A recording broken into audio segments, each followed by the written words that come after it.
What up, Cucks? It's your boy, the Hater, and it's time for another edition of Hater Outdoors, motherfuckers. Hater Outdoors. It's a beautiful day. I decided to take this video outside. I didn't bring my mic, so deal with it. That's how it's going to be today. But it doesn't matter because we have a really good video today. It's going to be 25 reasons why Tony Khan fucking sucks. All right. Reason number one, he is a dork. There's absolutely no doubt in anybody's mind that Tony Khan is a nerd, all right? This guy's never been cool in his entire life, and he's just a dork who thinks that wrestling is cool, but he thinks that contemporary wrestling is also cool, and as a result, that's what he pushes, right? He's kind of like Sam Roberts from Jim and Sam from the Opie and Anthony show, and now like somehow Sam Roberts is like a voice in wrestling. He's like him. He's just like a nerd. He never really got what made wrestling great. But it is what it is. Let's move on. Reason number two. He is a mark, okay? And that is the most unforgivable thing. You cannot be a mark and be in the wrestling business, right? When you hear like Kevin Nash talk about, or Undertaker, let's say, talk about how all these wrestlers today are basically losers, what they really want to say is they're marks. Like they're marks for themselves. You know, they're not the workers, they're the marks. You know how people say sometimes like, oh, this guy knows how to work. You know who gets worked? The marks. But you can't work if you yourself are a mark. If you're working yourself, you understand what I'm saying? And Tony Khan is the prime example of that. While that is unacceptable for a wrestler, it sure as shit is even more unacceptable for a promoter, a booker, and especially an owner. All right. Reason number three, he cares too much about what other people say about him online. And in my opinion, that can be attributed to his insecurities, the fact that he's a dork, and also it's responsible for wrestling being in the state it's in, at least in AEW. Reason number four, this is the catch-all reason. He is a shit booker, all right? He is not good at his job. It's as simple as that. Reason number five, he signs everyone he can. As soon as there's a free agent, everyone's like, this person's going to AEW. You gotta let some of them go, motherfucks. Some of them are never gonna move the needle, and they don't need to be hired. You know, hiring like Arya Davari and Tony Nese is a waste of money. Nothing's gonna come of these guys. You don't need to hire them. As a matter of fact, if you don't hire some of these people, you put yourself in a better position because the implications are that this is not the B company. This is not where everyone who doesn't deserve to be in WWE or who WWE otherwise doesn't want ends up in, right? That's not what AEW is supposed to be. But when WWE fires someone and immediately they're in AEW, that's what it feels like, right? So for example, Keith Lee gets fired, Tony Khan should be like, he should literally straight up just come out and be like, we're signing a new guy. And maybe people start chanting, Keith Lee, because, you know, they're conditioned now to think that as soon as someone's fired, they end up in WWE. And he says, fuck no. We're not signing Keith Lee. Keith Lee sucks, right? Think about the impact that would have. People be like, oh shit. And automatically, you're putting over whoever it is that you signed, right? You're basically saying they're better than Keith Lee, or at least I think so, right? And I'm the boss. So that's how it should work. You know what I'm saying? Reason number six, he insists on putting on dream matches. This has yielded no returns. And in my opinion, it has just led to Tony Khan blowing his load prematurely, right? Instead of building to these titles, to what should be title matches in these dream matches, he just has them for no reason, right? So for example, the best example is Edge and Christian. Oh, but Hater, Edge and Christian was for the TNT title. Yeah, it shouldn't have been. What should have happened is this, a slow burn storyline. This is like the only time you should do a slow burn storyline. You have one of them, maybe Edge, become the champion, right? Why did you bring Edge? So he can feud with Malachi Black? Are you retarded? While Swerve Strickland, the NXT jobber, can be the champion? Have you lost your mind? What should happen is this. Edge becomes champion, Christian wins some battle royal, and they have the feud of a lifetime. That's what people want. Nobody wants to see them fighting over like the mid-card title with Nick Wayne involved. You know what I mean? So he has no idea what he's doing. Reason number seven, he basically never uses the talent that he has. Right? Like if you look at the roster now, it's full of people that he's signed that just don't get used. And then he's going to sign someone else to get that impact of, oh my God, I can't believe like, I don't know, I can't believe fucking Zelina Vega one day is in AEW. You know what I mean? Like, he's going to just sign her, but it's like you signed Paige. You signed Sasha Banks. You signed Ruby Riott. Like, they have done nothing. Oh, Sasha Banks is the mid-card champion. Really? Is that what she's here for? She didn't want to be, like, a women's tag team champion, so she could be the mid-card champion in AEW? Have you lost your mind? Exactly. I think I've made my point. Reason number 8. He has yet to write a good storyline, right? Not one good storyline has come out of AEW. The Miz The Miz. See, I even think of him as The Miz. MJF and Cody's storyline isn't that good because it was just weird. You know what I mean? Like, Cody was just out there getting humiliated just so he can get a match. Why not just go to Tony Khan's door, knock, and be like, I want a match with MJF. Or else I quit. You know what I'm saying? That would have been a better storyline. Anyways, who cares, right? Reason number 9. His company, I just said that, Cucks. I just said that. So, no, I didn't say that. I didn't say that, cuckolds. Here we go. Reason number 9. His company has yet to put together a decent gimmick match. Now, this can be forgiven because the company's still relatively new. But by this time, you want to have like a gimmick match that sets you apart. TNA had Ultimate X, and they had the ring too. But more importantly, they had Ultimate X. Like, and I think, I could be wrong, but I think Destination X is the first ever pay-per-view in modern wrestling to basically be built around a gimmick match aside from Survivor Series, which doesn't even count because Survivor Series, sometimes you don't get it. And I guess the Royal Rumble, but that's kind of like, the Royal Rumble is almost like an institution. It's not even like a gimmick match at this point because it's not a match. Like, I mean, it's obviously a match, but the Royal Rumble is not something you're going to see in any other capacity. You're only seeing it twice a year, and it used to be once a year. Reason number 10, a personal favorite of the haters. He is not smart enough to sign exclusive deals for wrestlers. This is one of the biggest issues. I've mentioned this before. You have Pac, he shows up every 3 or 4 months, and Death Triangle is finally together. They were together, Holmes, and then all of a sudden, they lose like a match, and then Pac goes to wrestle in like, wherever the fuck he wrestles in England or something, and then we just have to wait for the next Pac return. At this point, I don't think anybody gives a flying fuck about Pac. Why isn't this guy like a main fixture? He's one of the originals. Why does Pac not have the world title? You know, honestly, straight up. Because if you're willing to give it to cruiserweights, then you can give it to Pac. Because if we were to compare Pac, and I'm not saying Pac's the GOAT or anything, but if you were to compare Pac to fucking Swerve Strickland, Pac is better at literally everything. He is better than Swerve Strickland at everything that is required in being a wrestler. He's probably even a better rapper. You know what I mean? Like, he's like in 100 times better shape. He would butcher Swerve Strickland in a real fight. He's like 50 times more athletic. It's not even close, right? He's more agile. He's stronger. He's better on the mic. But for some reason, they push Swerve Strickland. No, unacceptable. The logic is backwards. And of course, Pac is not the only one. There's all these wrestlers that come and go as they please. What the hell is this? Is this a serious wrestling company? Doesn't feel like one, motherfucks. All of a sudden, it's like, oh, you're not going to see Moxley for a month because he's out in Japan feuding with a 58-year-old. You know what I mean? Great. Then what the fuck's the point of having Moxley at all? He needs to be there every week. Like, think about it. The Blackpool Combat Club is not even really a stable. Like, they're never together. It's always like 2 of them are here, 1 of them is in Mexico. 3 of them are here, the other one's in Japan. They never have this like consistent presence of a stable where they're all together like 100% of the time. But anyways, that really pisses me off. So that's why I went on a mini rant there, cucks.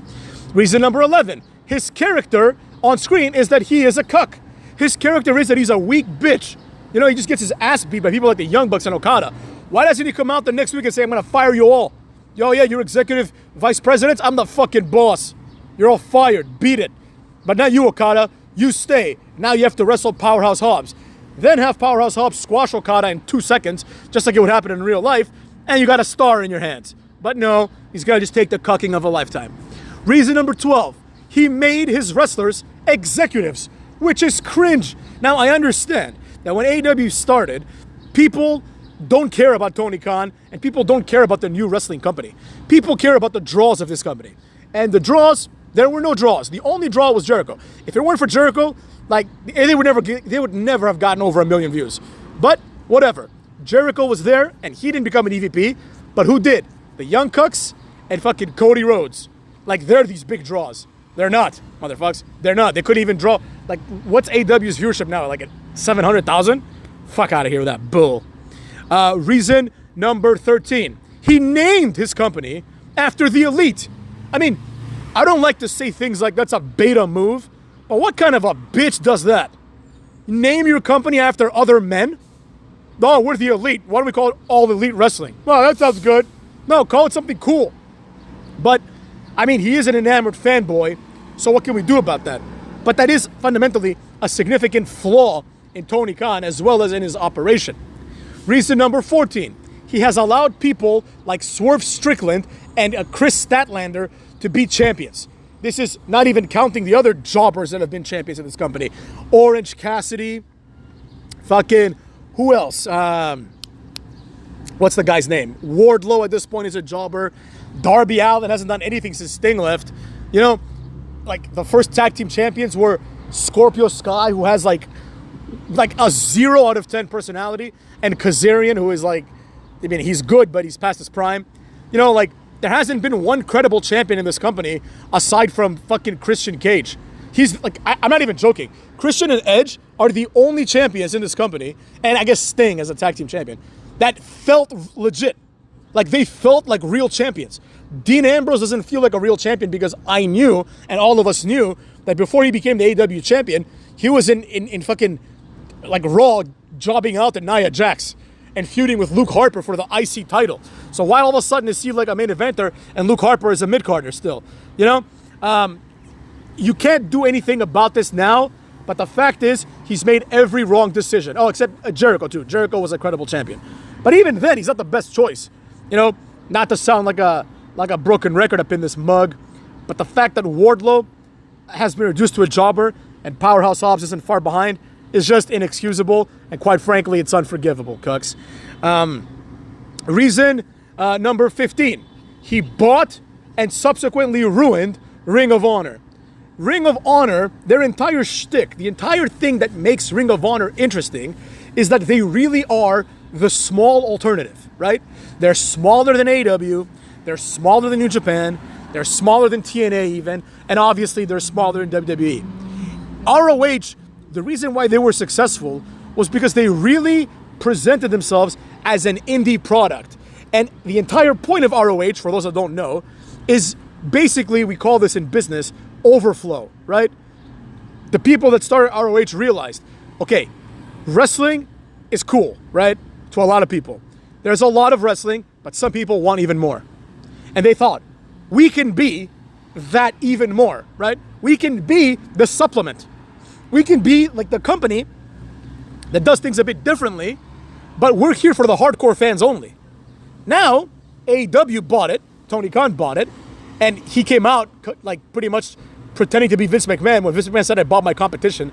It's not even the same thing at all, but Tony Khan said, I bought ROH. And now ROH is intermingled with this garbage. You have Wheeler Yuta. You have like the ROH champions from AEW. You got the ROH champions in AEW even. And it's just a complete disaster. And as far as I'm concerned, ROH is dead. Reason number 16. There is no follow-through in anything this company does. This company drops more things than any other company I've ever seen. You start a push, like let's use the example of Wardlow. You start a Wardlow push, all of a sudden, a few weeks go by, he's still over because he's doing like 20 power bombs a match, and then all of a sudden, he's having a competitive match against Orange Cassidy. And that's it. Push over, motherfucks. Now he's just a lackey again. And I could give you 100 more examples, but I won't. Oh, here's one more. Miro. The end. Reason number 17. He relies too much on essentially part-time nobodies, right? You've got all these people like Roosh, like fucking, let's see, Pental Cero Miedo. Basically every Mexican wrestler primarily wrestles in Mexico and then shows up in AEW when called upon. You got like your Yuka Sakazakis and the other one that I always forget. It's like there's Yuka Sakazaki and there's like the one that became champion. You know, Riho, right? It's like you have these bras, they come back every 6 months too, and it's like, oh, they're still alive? Like, who the fuck knew? You know, you have Hikaru Shida, who's like the longest reigning women's champion, and she like just isn't on TV anymore, you know? Britt Baker's gone. It's like everybody just leaves. They're all part-timers. Everyone's a fucking part-timer, motherfucks. But that's the way he wants to run it. It's a strategy. It's a shit strategy, but it's a strategy. Reason number 18. He let Jade Cargill go, which is unforgivable, motherfucks. Reason number 19. The ratings are down. His primary responsibility as booker is to get the ratings up. When you hear Vince Russo talk about the Attitude Era and even WCW, he says, I had one goal and one job, and that was to get more people to watch by any means necessary. Now, Tony Khan has won Booker of the Year award in that bullshit, whatever newsletter that Dave Meltzer has, like 4 times or 3 times or at least twice. And it's like, how is he the best booker? He doesn't draw the most people. Oh, he can't compete with WWE. Compete with TNA. Yeah? Oh, he draws more than TNA. Not much, and not much more than TNA does now. But, I mean, maybe more because TNA gets like 80,000 viewers, so he does do a lot more than that. But he doesn't draw more than TNA did in its prime, right? So there you have it, cucks. Reason number 20. He listens to the fans too much. And when I mean fans in this case, I mean the live audience, right? Like every wrestler has to pander to the fans. It's annoying. Reason number 21. He listens to Dave Meltzer too much. This is probably the worst thing ever. He listens to Dave Meltzer, who has no idea how wrestling works. Dave Meltzer can tell you something is a 5-star match, and I can tell you that 5-star match was watched by about 5 people. See what I'm saying? Like, there is something to be said about wrestling. Because wrestling is not a real sport, you can't judge it on the merits, right? You could tune into soccer and watch something in Iceland. You can watch, like, you know, the first division soccer in Iceland, which is like a very low level of soccer. But you could have a great game and you can be like, wow, this is the greatest game I've ever seen in my life, right? Like, arguably the best UFC fight of all time is Stephan Bonner versus Forrest Griffin. And they weren't even signed to the UFC at that point, right? That was like the match that got them signed, the fight that got them signed. And it's better than, like, you know, Brock Lesnar versus Cain Velasquez. It's a better fight. But that's a real sport. So in a real sport, these things can happen. 2 jobbers can have the better fight. But in wrestling, that can't happen because we don't measure the quality of a match in wrestling by how good the match was. We measure it by how entertaining the match was. And if a match is entertaining, more people are going to watch it. And if 5 people watch the 5-star match, but 2 million people watch Undertaker versus Shawn Michaels, which got like 4.5 stars, then I think the point's been made. So there you have it. Don't listen to Dave Meltzer. Reason number 22. He listens to the wrestlers too much. Like, you know that Miro, who is a video game nerd, came and said, I want a video game gimmick. Instead of taking Miro and being like, no, are you retarded? Your gimmick is gonna be, you're a stooge for Vladimir Putin. Your gimmick is the same gimmick you had. We're gonna go with what works. We're not gonna go with what you think you should be doing. But because they let them do what they think they should be doing, nobody gets over. Nobody gets over, motherfuckers. There's nobody there saying, hey, I think this would be a good gimmick for you. Like, the wrestlers just go and say, I'm going to do this. Tony Khan says, go ahead, do it. And then people are surprised that this company is failing. Reason 23, he has wasted his father's money. Now, they got a lot of money, so who cares? But it's still a waste. Reason 24, Forbidden Door sucks as a concept. It's really that simple. You got like, so one of the matches of Forbidden Door is going to be, I had to Google this shit, MJF versus a guy called Hachicero. I literally thought Hachicero, I'm not even exaggerating, I'm not joking. I thought Hachicero was just the new name for Pentagon. I'm like, this guy, Cero Miedo, I'm like, oh, it could be him. He could just be Hachicero today. Because some days he's Pentagon Dark, next time he's Pentagon, then he's Pentagon Junior, then he's Pentagon El Cero Miedo, then he's Pentagon Cabron, then he's Pentagon Hijo de Puta. He's a lot of things. So maybe this time he's Hachicero. No, I come to find out that Hachicero is just an old jobber. You know what I mean? From Mexico. Like, who gives a fuck? Like, Hachicero versus MJF. I don't care. It's like that time when Jericho was wrestling Atlantis Jr. Like, who gives a shit? And reason 25, there has never been an actual push that made sense in AEW. I'm not going to listen to the logic that, what's his name? Swerve Scott or Swerve Strickland, whatever the fuck his name is now. I don't even know, to be honest. I just know I'm a Swerve. That this is a good push. It's not a good push. No pushes in AEW have been good. Like, case in point, and I'll end it at this. The MJF push. MJF was jobbed out to Wardlow, then he became world champion. Like, the next thing he did after that was become world champion. And it's like, wait a second. The guy that just got destroyed last week is now the world champion? Oh, interesting. What about the guy that destroyed him? Is he at least the number one contender? Oh no, this guy's now the mid-card, he's like basically the equivalent of the European champion, and he's wrestling against Orange Cassidy. Of course, that makes perfect sense. So that being said, motherfucks, these have been 25 reasons why Tony Khan sucks.